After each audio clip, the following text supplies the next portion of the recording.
ব্রাহ্মস যে কোনো সাধারণ মিসাইল নয় একথা আমাদের সবারই জানা, আর এই কারণেই ভারত ও রাশিয়া এটিকে নিয়ে এতটা সংবেদনশীল এবং সতর্ক। আর তারা কেন এতটা সতর্ক সেটি জানলে আপনি চমকে উঠবেন।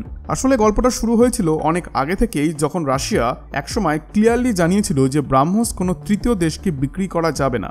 কিন্তু ইতিহাস এবার উল্টো হয়েছে। এখন ভারতই সেই সাহস দেখিয়েছে, আর এইবার ভারত সোজা রাশিয়াকেই জবাব দিয়েছে যে না। আর জানেন কার জন্য? এইবারের ক্রেতা কোনো সাধারণ দেশ নয়, বরং ভারতের সরাসরি বিরোধী তুরস্ক। তাহলে বোঝাই যাচ্ছে এই সিদ্ধান্ত কতটা গুরুত্বপূর্ণ। এখন প্রশ্ন আসে যে এতটা হইচই কেন? আসলে যতবারই ব্রাহ্মসের নাম ওঠে গোটা দুনিয়ার নজর সেখানে গিয়েই থেমে যায়। কারণ এই মিসাইল শুধু একটি উইপন সিস্টেম নয়, এটা যুদ্ধের রূপরেখাই বদলে দিতে পারে।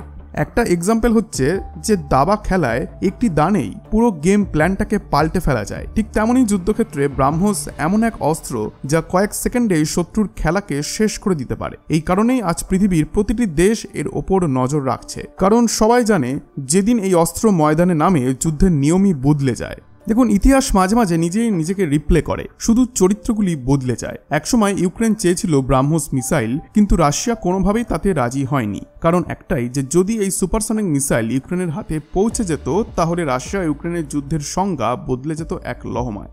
আজও সেই রূপরেখা ফিরে এসেছে, তবে এবার গল্পের কেন্দ্রে আছে তুরস্ক। আর হ্যাঁ, খবরটা ছড়িয়েছে রাশিয়ারই এক নামী সংস্থা TSS এর হাত ধরে। তুরস্কের সেনাবাহিনী প্রকাশ্যে আগ্রহ দেখিয়েছে ব্রাহ্মস কেনার বিষয়ে। তবে প্রশ্ন জাগে যে তুরস্কই কেন? একটু পেছনে ফিরলে দেখা যায় তুরস্ক আর রাশিয়ার সামরিক সহযোগিতা এখন যথেষ্ট গভীর। নাটো আপত্তি জানিয়েছিল, তবুও তুরস্ক কিনেছে রাশিয়ারই তৈরি S-400 ডিফেন্স সিস্টেম।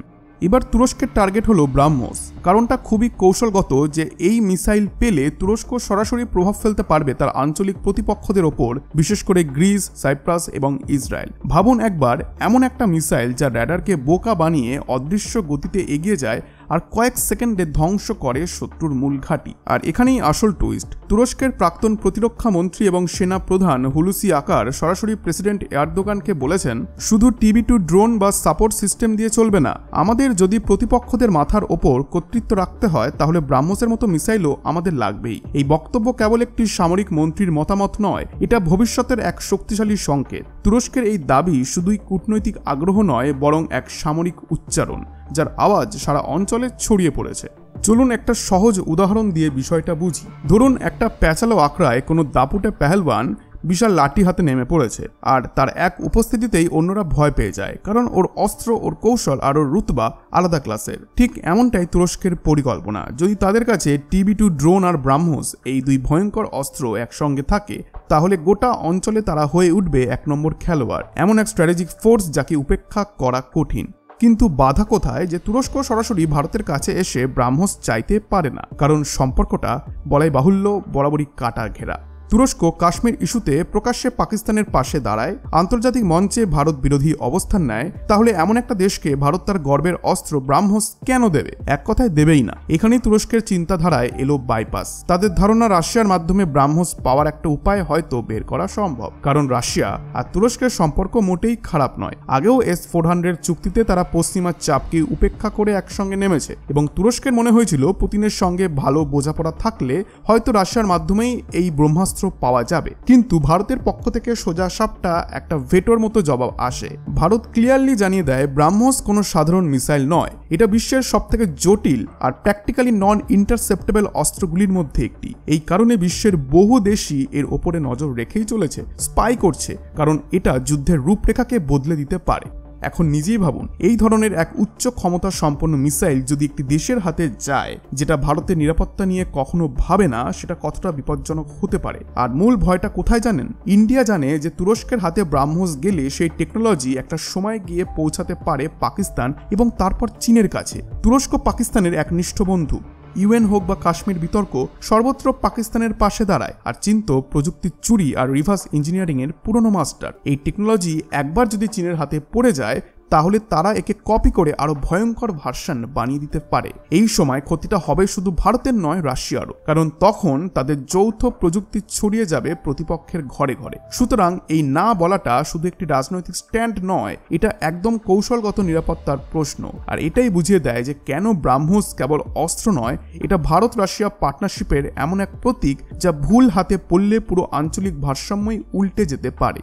একজন মিলিটারি স্পেশালিস্টের কথায় যদি চীন কখনো ব্রাহ্মসের একটুখানি গ্লিমসও পেয়ে যায় তাহলে বিপদ ভয়ানক। শুধু এই মিসাইল নয়, রাশিয়ার বাকি অনেক মিসাইল সিস্টেমেরও এর কাউন্টার ভার্সন তৈরি করে ফেলবে ওরা। ভাবুন তো, যেটা বানাতে ভারতের ও রাশিয়ার একসঙ্গে দশকের পর দশক সময় লেগেছে, হাজার হাজার কোটি টাকা খরচ হয়েছে, সেই টেকনোলজি যদি একদিন শত্রুর হাতে গিয়ে আমাদের বিরুদ্ধেই দাঁড়িয়ে যায় তাহলে সেটা কতটা ভয়ানক হবে। এই কারণেই ভারত খুব স্পষ্টভাবে জানিয়ে দিয়েছে, রাশিয়া চাইলে তুরস্ককে S-400 বা অন্য কোনো মিসাইল দিক, আমাদের আপত্তি নেই, কিন্তু ব্রাহ্মস এর প্রশ্নই ওঠে না। সত্যি বলতে গেলে ভারতের এই অবস্থান একদম সঠিক, কারণ যদি কেউ আপনার কাছ থেকে আপনার ব্রহ্মাস্ত্র চায় আর সেই ব্যক্তি আপনার শত্রু হয় তাহলে না বলাটাই সব থেকে বুদ্ধিমানের কাজ। ব্রাহ্মস আসলে ভারত ও রাশিয়ার যৌথ মস্তিষ্ক, যৌথ পরিশ্রমের ফল। এটা শত্রুর হাতে তুলে দেওয়া মানে নিজের বাড়ির ভেতরে ব্যারেল অফ গান পাউডার রেখে দেওয়া। এমনকি ভারত এমনও বলেছে যে যদি রাশিয়া ব্রাহ্মসকে ইজিপ্ট বা কোনো আফ্রিকান নেশনকেও দিতে চায় তাহলে সেটা বিবেচনা করা যায়, কিন্তু তুরস্কের ক্ষেত্রে একদমই নয়। এটাই আসলে প্রকৃত ডিপ্লোম্যাসি।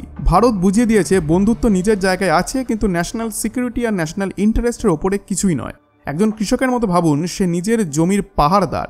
পাশের প্রতিবেশী যদি সত্যিকারের বন্ধু হয় সে হয়তো ট্র্যাক্টর বা হাল ধার দেবে, কিন্তু যদি সেই প্রতিবেশী বারবার ঝামেলা করে আর প্রতিনিয়ত ক্ষতির চেষ্টা করতে থাকে তাহলে কি সে মানুষকে নিজের হাল দেবে? উত্তর হচ্ছে একবারই নয়। ভারতের সিদ্ধান্তও ঠিক এমনটাই। তুরস্ক যতই রাশিয়ার বন্ধুত্বের দোহাই দিক, ভারত আগেই জানিয়ে দিয়েছে ব্রাহ্মস আমাদের নিরাপত্তার ব্যাকবোন। এটা কোনো অবস্থাতেই শত্রুর হাতে পড়তে দেওয়া যাবে না। আর এখানেই মোড় ঘুরে গেছে পুরো গেমের, কারণ ভারত এখন তুরস্কের বিরোধীদের অর্থাৎ গ্রিস আর সাইপ্রাসকে সাপোর্ট করছে। তুরস্কের মিডিয়া এখন কার্যত রেগে আগুন। তাদের রিপোর্টেই দেখা যাচ্ছে ভারত নাকি সাইপ্রাসকে ব্রাহ্মস মিসাইল দেওয়ার অফার ইতিমধ্যেই দিয়ে দিয়েছে। এমনকি ভারত খুব শীঘ্রই সেই মিসাইল এক্সপোর্ট করতেও চলেছে, যা সরাসরি তুরস্কের বিরুদ্ধে ব্যালেন্স তৈরি করবে। এখন প্রশ্ন আপনাদের কাছে, আপনারা কি মনে করেন ভারতের এই সিদ্ধান্ত কি একদম সঠিক, নাকি এটিকে নিয়ে আরো ভাবা উচিত ছিল? ভবিষ্যতে যদি তুরস্ক আরো চাপ দেয় তাহলে কি ভারতকে তার অবস্থান বদলানো উচিত? কমেন্টে নিজের মতামত অবশ্যই জানান। আর ভিডিওটা যদি ভালো লেগে থাকে তাহলে লাইক করুন এবং চ্যানেলটিকে এখনই সাবস্ক্রাইব করে দিন। আর বন্ধুদের সঙ্গে শেয়ার করতে ভুলবেন না, যাতে তারাও জানে ভারতের এই স্ট্র্যাটেজিক মাস্টার স্ট্রোক সম্পর্কে।